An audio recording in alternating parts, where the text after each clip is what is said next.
सच्ची खुशी की सीख। एक दिन गौतम बुद्ध अपने शिष्यों के साथ एक गांव से गुजर रहे थे। चलते चलते वे एक सुंदर हरे भरे खेत के पास पहुंचे। वहीं पर उन्होंने एक किसान को बहुत परेशान और दुखी अवस्था में देखा।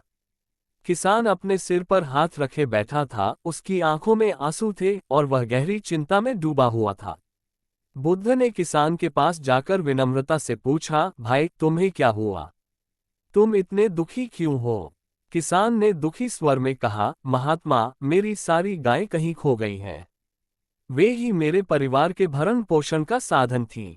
उनके बिना मैं कैसे जीऊंगा? मेरे पास कुछ भी नहीं बचा।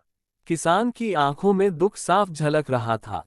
बुद्ध ने उसकी बात ध्यान से सुनी, फिर अपने शिष्यों की ओर देखकर मुस्कुराए और बोले, देखो, हम कितने सौभाग्यशाली हैं कि हमारे पास खोने के लिए कुछ भी नहीं।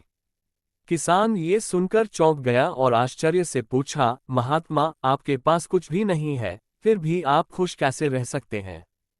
बुद्ध ने बड़े प्रेम से उत्तर दिया, प्रिय भाई, यदि हम अपनी खुशी को वस्तुओं, संपत्ति या किसी बाहरी चीज से जोड़ेंगे तो जैसे ही वे चीजें हमसे दूर जाएंगी, हम दुखी हो जाएंगे।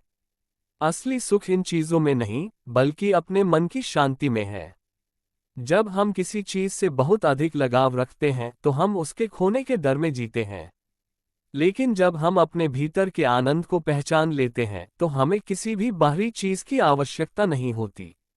बुद्ध की यह बात सुनकर किसान सोच में पड़ गया।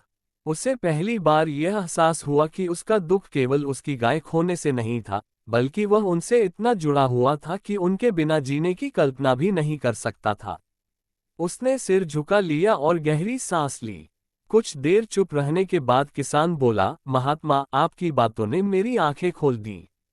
मैं अपनी गाय ही नहीं, बल्कि अपने दुख को भी खो चुका हूं। अब मैं समझ गया कि सच्ची खुशी बाहरी चीजों पर निर्भर नहीं करती, बल्कि हमारे मन के भीतर होती है। ये कहकर किसान ने बुद्ध को प्रणाम किया और हल्का महसूस करने लगा। सीख। इस कहानी से हमें ये सीख मिलती है कि जब हम अपनी खुशी को भौतिक वस्तुओं, संपत्ति या किसी बाहरी चीज से जोड़ते हैं तो हम हमेशा डर और चिंता में जीते हैं। लेकिन जब हम अपने मन को शांत और संतुष्ट बनाना सीख जाते हैं तो हमें असली खुशी मिलती है। सुख बाहर नहीं, हमारे भीतर होता है।